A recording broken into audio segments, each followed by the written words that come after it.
Hey guys, Jim here with Creative Play and Podcast Network, and here we are again in August. It is now hashtag RPGaDay again for its 8th year. God, it's been so long. Again, we're joining in with all the other tabletop gamers out there to get creative and use the prompts now for RPGaDay 2021 to inspire you guys to all write, vlog, blog, draw cool pictures. This year they're asking for whatever you do. So we are going to go ahead and start out with the next day. All right, guys, here we go. Hi, this is Kelly, aka Trixie from Ragnarok and Roll, assigned to Ragnarok Story, and Tilda Wimblewick from D&D Journey of the 5th Edition. First off, I would just like to say thank you to everyone for listening to our varied adventures, as well as for rating us on iTunes and RPGpodcast.com. If you haven't rated us yet, we would greatly appreciate it if you could. And if you're looking for more ways to support our efforts, we are now on Patreon, a great site where you can help us continue making more podcasts, as well as some special surprises for our patrons. If you can, please look us up at www.patreon.com/cppn. Every little bit helps. And again, thank you for listening. Hey guys, welcome back to hashtag RPGaDay 2021. I want to say welcome back. Hi, Kelly. Hello! And have you brought your weapon to bear today? For the word for the day is weapon. Well, the pen is mightier than the sword, but yeah, I think we can discuss a sharp topic like that. The pen is mightier than the sword and can still cut the jugular. Hey, come on, old-fashioned pens were dangerous weapons. They were. And a quill, my goodness, it has its own fuller. Ooh, that's built true. In, yeah. And you could even say it's got a blood groove. Well, that's basically what a fuller also has. Not only does it make the blade lighter, but there's a perfect channel. So if you're rolling a d8 today, the other words for the day is search, reward, and figure. But I, of course, like weapon because weapon's a good one. Yes. So what do you have for weapon today? Well, let's see here. I would probably have to say that one of the my favorite weapons that one of my characters has gotten was the sword that my character Val in Cyan used. Oh yeah, that was a good one. Yeah, because they have boons and relics and stuff attached to different items, and hers was a dagger that could then extend itself to a short sword length, a spatha. So that was fun. So having the ability to do that, because then in a story I had written for, extra credit basically. It's like I used it in such a way that like the person came like super close. I mean, like would have just barely missed them, but I extended it out to its full length at that point and skewered them. So that was a lot of fun. I mean, that just sounded wrong, but it was really great for the story. It was a great visual for that attack. Yeah, it's like, aha, you think that you're safe, but no, my weapon can extend. And there is nothing cooler than like seeing that dagger become a sword, Mm-hmm. Yeah, because it had the ability to do that, which was really awesome. And plus, she had, hurl to the horizon, so she could throw her, and it would come back to her. Mm-hmm. So that, that was another little handy thing about it. So that was a really awesome weapon.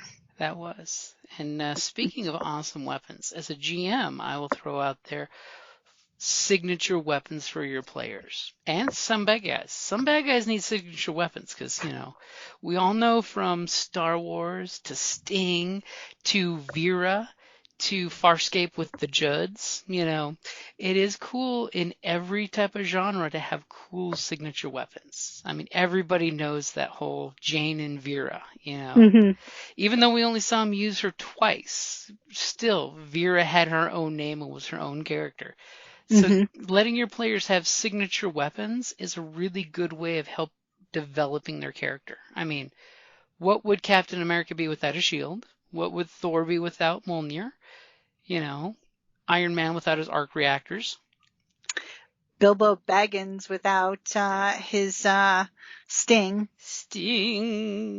Flashback to the old 70s animation.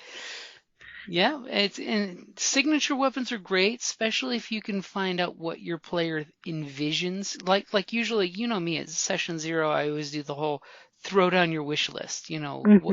If this character could get the weapon of their dreams, what would it be? Because I might find the not level 20 version of that weapon, but the little level 5 version of that weapon. So you can find the little brother of what you're wanting to get, Yeah. Usually ask for some, what type of weapon, and what type of magic item. Your list. So that way, signature weapons really do add to your characters from a story perspective. It's like Hawkeye with his bow, Legolas with his bow. If your character wants to be known for murder from afar, there's a slew of long range weapons you can pick. Or more importantly, if you're playing Star Wars like we love, the Jedi and their crystals. So many crystals. What color is your lightsaber? What's in your lightsaber? I mean, and a weapon alone can be a story point. If a character wants a certain type of weapon, the quest for this weapon reminds me of the old EverQuest days, when you used to grind for your epic weapon, or like in WoW when you had Legion for your relic weapons. Your artifact weapon. Of the weapon itself is a story. We have to kill the big bad, so we need to get this big bad weapon. Dragon Slayer, right? Am I thinking the right one? With the spear. Yeah, the spear. Yeah. How there's like a whole mini quest just to get the spear to slay the dragon that had nothing to do with most of the stuff, but he had a cool spear. Yeah, or even Bard from Lord of the Rings, or the one to take down Smog. The Black Arrow. Hugely important, which, by the way, I had to admit, the movies did a cool takeoff of the original story. That it wasn't just a cool black arrow. No, it's a ballista. Dwarves and their ballistas. That was definitely a cool takeoff when I saw that the first time. I'm like, oh, I see what you did there.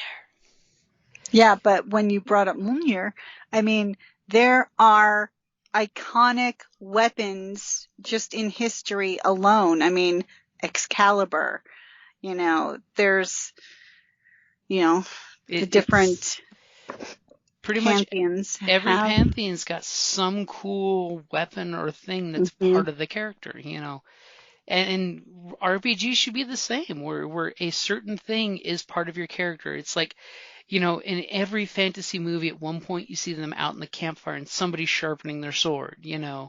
It's their beloved weapon and they're upkeeping on it. And I've even had players, make in-game sacrifices, not using good tactics, because they knew the weapon was too precious to risk in that situation.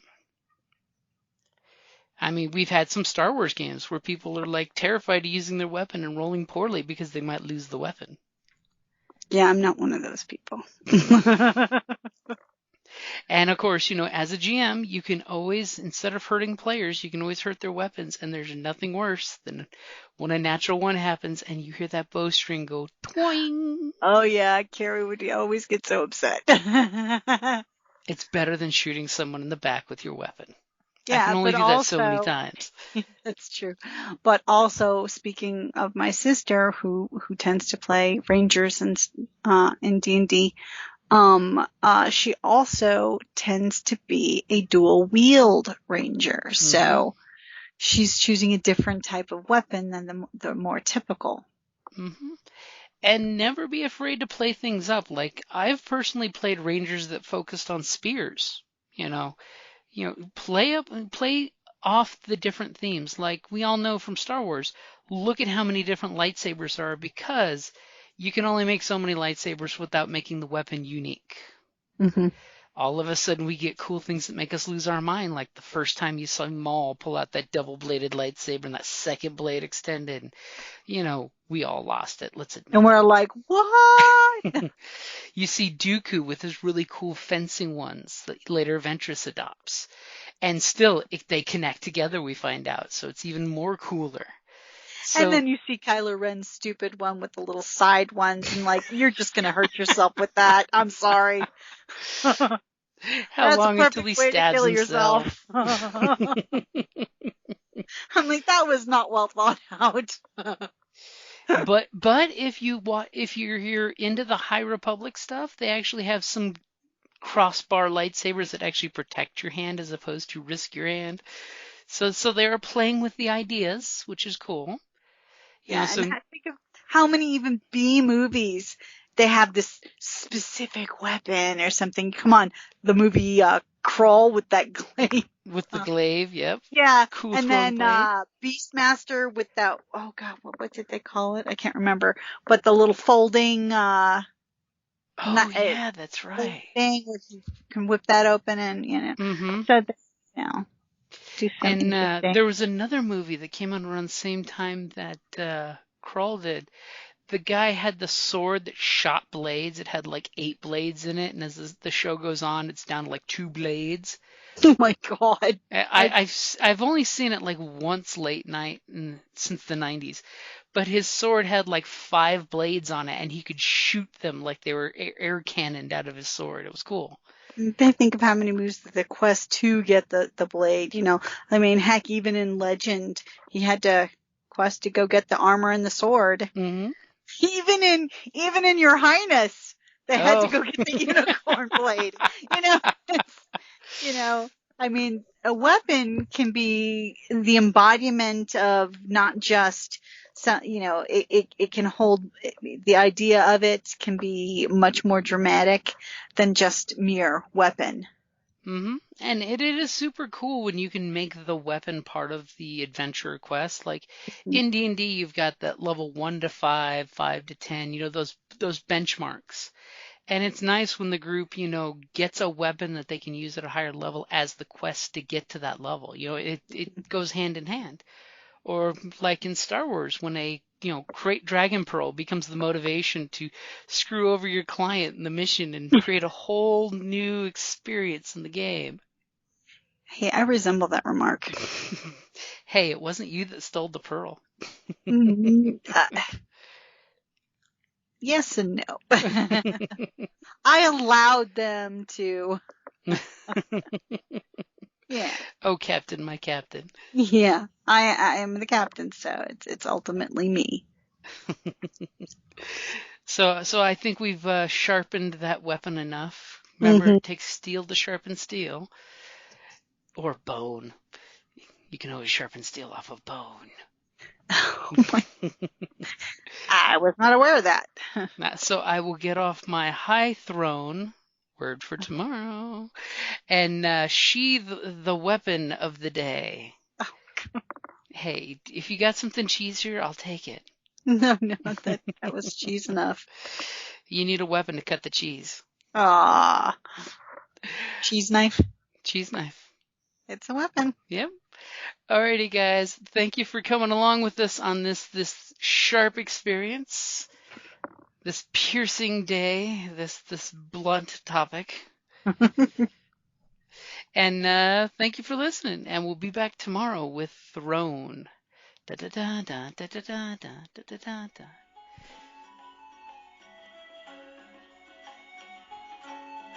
Thank you for listening to the Creative Play and Podcast Network. And feel free to enjoy our other shows, such as D&D Journey of the 5th Edition and Scion Ragnarok and Roll, a Scion hero to Ragnarok story. Thank you for listening.